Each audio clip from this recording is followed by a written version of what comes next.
लड़की धीरे धीरे पूल के किनारे चढ़ जाती है, लेकिन उसकी नजर लगातार उस खतरनाक बंदर पर टिकी रहती है। उसके बाकी दोस्त पानी के अंदर एक साथ सिमटकर खड़े होते हैं। डर के मारे कोई भी आवाज करने की हिम्मत नहीं करता। ऐसा लगता है कि वह बंदर, जिसका नाम सीजर है, लूसी की मौजूदगी को महसूस कर लेता है। वह धीरे से अपना सिर घुमाकर उसकी तरफ देखता है, फिर बिना कोई रिएक्शन दिए नजरें हटा लेता है। लूसी धीरे धीरे पूल के किनारे रखा एयर मैट्रेस निकालती है। सीजर उसे साफ देख रहा होता है, लेकिन फिर भी कुछ नहीं करता। वह मैट्रेस अपने दोस्तों को दे देती है। तभी उसकी नजर जमीन पर पड़े फोन पर पड़ती है। वही उनका एकमात्र सहारा था मदद बुलाने के लिए, लेकिन वह फोन ठीक उसके और सीजर के बीच में पड़ा था। उसे उठाने के लिए उसे उस खतरनाक बंदर के पास जाना ही पड़ता। तभी उसकी दोस्त हन्ना हिम्मत दिखाती है। वह बाहर निकलकर जानबूझकर अजीब हरकतें करती है ताकि बंदर का ध्यान अपनी तरफ खींच सके। फिर वह तुरंत वापस पानी में कूद जाती है। इसी दौरान फोन पर कॉल आता है। ये कॉल लूसी के दो और दोस्तों का था, जो पहले ही हवाई पहुंच चुके थे और उनकी तरफ आ रहे थे। हन्ना जल्दी से फोन उठा लेती है और उन्हें चुप रहने का इशारा करती है, लेकिन तभी ऊपर से अचानक एक हाथ नीचे आता है। वह बंदर बिजली के तारों पर चढ़ चुका होता है और उल्टा लटक कर नीचे की तरफ झूल रहा होता है। वह हन्ना के बाल पकड़कर उसे जोर से खींचता है। हन्ना को चोट लगती है और उसका संतुलन बिगड़ जाता है। वह सीधे पानी में गिर जाती है। सभी देखते हैं कि फोन भी पानी में डूब चुका है। जब तक वे उसे निकालते हैं, उसमें पानी जा चुका होता है। काफी संघर्ष के बाद आखिरकार सीजर वहां से चला जाता है। अब आसपास कुछ देर के लिए शांति हो जाती है। लूसी और केटी हिम्मत करके पानी से बाहर निकलती हैं। वे धीरे धीरे सावधानी से घर की तरफ बढ़ती हैं। घर के अंदर पूरी तरह अंधेरा और डरावनी खामोशी होती है। तभी केटी को लिविंग रूम में एक फोन दिखाई देता है। लूसी उसे उठाने के लिए आगे बढ़ती है, लेकिन गलती से उसका पैर टीवी के रिमोट पर पड़ जाता है। टीवी तुरंत चालू हो जाता है। अगले ही पल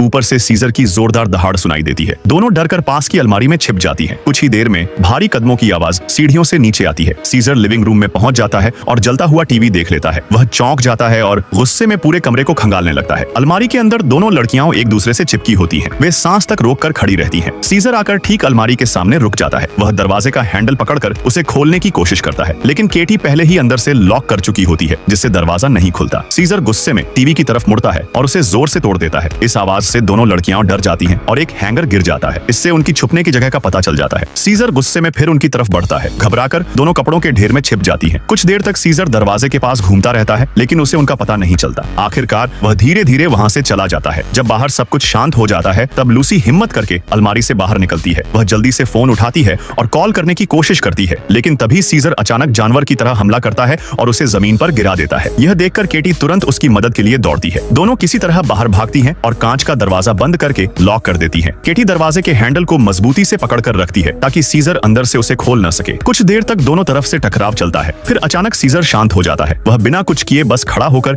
उन्हें देखने लगता है, जैसे वह कुछ सोच रहा हो। इसके बाद वह धीरे धीरे पीछे हटता है और लिविंग रूम की तरफ चला जाता है। केटी को थोड़ी राहत महसूस होती है, लेकिन तभी लूसी को कुछ अजीब लगता है। उसे एहसास होता है कि मामला अभी खत्म नहीं हुआ है। आगे देखने के लिए सब्सक्राइब कर लो।